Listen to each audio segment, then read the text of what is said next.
Bonjour. Je vais vous parler d'une très belle rencontre que j'ai faite dans ma vie dans les années 90.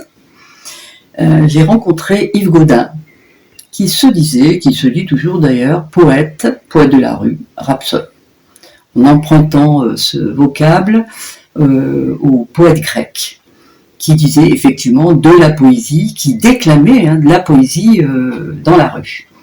Alors la force de Yves, c'est qu'il déclame de la poésie de poètes contemporains, mais aussi de poètes plus classiques, et dans toutes les langues, donc des poètes de tous les pays. C'est comme ça que j'ai rencontré à la gare de Chambéry et que je me suis trouvée face à un grand gaillard qui s'adressait aux gens et qui s'est adressé à moi par la poésie, avec de la poésie. Évidemment, ça fait tilt, puisque j'étais à l'époque directrice du service culturel de la Ligue de l'enseignement en Isère, et que pour moi la poésie, j'avais bien compris les enjeux déjà et l'importance de la poésie, en particulier avec les enfants et les jeunes. Ensuite, j'étais présidente de la Maison de la Poésie Rhône-Alpes, et évidemment là nous avons eu beaucoup de choses à faire ensemble. Donc nous avons monté des projets dans des centaines d'écoles du bassin grenoblois, mais bien au-delà en Isère, de la maternelle à l'université de Grenoble. Et chaque fois, je veux dire, il y avait des petits miracles. Il y avait des petits miracles qui se produisaient, comme par exemple les enseignants, souvent un peu frileux au départ, inquiets de cette espèce de poète qui quand même bousculait un peu les habitudes. Quand il arrivait, quand même la classe n'était pas aussi... il y avait beaucoup de liberté, comme la poésie d'ailleurs, il l'expliquait très bien. Et les enseignants disant mais c'est incroyable, tel enfant qui est en échec scolaire, qui va pas bien, il a changé, il se met à écrire, il lit, on le voit à la bibliothèque, voilà. Donc j'ai pu constater une multitude de petits miracles, donc beaucoup de bonheur et beaucoup de plaisir à travailler avec Yves, qui par ailleurs est une personne très généreuse et qui cherche le partage, le contact et qui est à l'écoute des gens, quels qu'ils soient.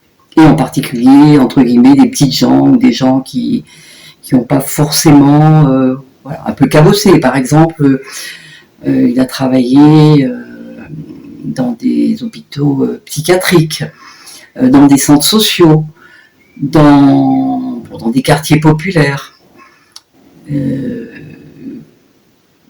Vraiment des lieux très différents, et Yves est capable de s'adresser à n'importe qui. Il a aussi fait des ateliers dans des écoles, dans des quartiers plus favorisés, mais où l'intérêt était toujours aussi important. Nous avons travaillé aussi nous avons fait un projet aussi dans la prison de Saint-Quentin-Fallavier avec des détenus de droit commun. Là, pareil, quoi, c'était... moi, j'ai vu...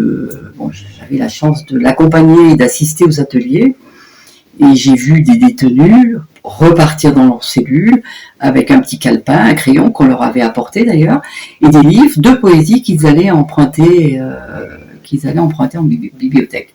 Alors, c'est là que j'ai appris que souvent c'est la poésie qui sort le plus dans les maisons d'arrêt, parce qu'ils écrivent des lettres à leur chérie, et la poésie, voilà, encore un intérêt de la poésie. Donc la prison, qu'est-ce qu'on a... Enfin, on a fait... C'est incroyable la quantité de gens, et c'est vrai que, je sais pas moi, 30 ans après, quand je rencontre des personnes ou des profs qui ont travaillé avec lui, ils m'en reparlent. Ils ont des anecdotes, ils ont des petits moments de bonheur, ils ont des enfants qui sont devenus peut-être des enfants qui se sont mis à écrire et qui ont été édités, enfin vraiment beaucoup de choses. Et donc ce voyage à Mexico, qui a été une expérience extraordinaire, où Yves est intervenu donc, dans différents lieux, avec des étudiants, avec des profs, avec des étudiants en art, et puis dans des collèges de quartiers très défavorisés, et en particulier dans un collège qui recevait des enfants de la rue et des enfants qui vivaient dans des égouts. Alors, autant dire qu'au début, c'était pas facile, mais qu'au bout d'un moment, Yves, avec sa poésie, avec sa personne, avec sa générosité, il arrivait à faire écrire ces jeunes, à les faire lire, et ils avaient plus envie qu'ils partent, quoi. Ça a été, enfin, voilà. Donc, très très belle expérience à Mexico, et avec toutes sortes de publics, toutes sortes, même dans la rue, même dans le taxi, ils disaient un poème, le chauffeur répondait avec une poésie de Pablo Neruda, ou enfin. Donc tout ça pour dire que le travail de Yves,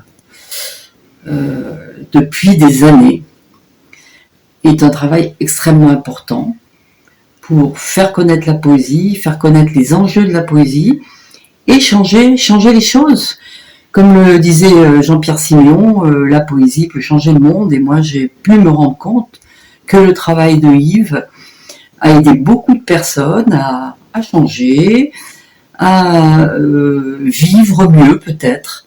Et c'est tout ça que... Alors moi j'ai beaucoup de respect, et je dois beaucoup à Yves, parce que moi-même il m'a aussi ouvert beaucoup de portes et m'a fait comprendre aussi beaucoup de choses sur la poésie. Je pense que c'est vraiment une personne de qualité, et une personne avec qui il est très agréable de travailler.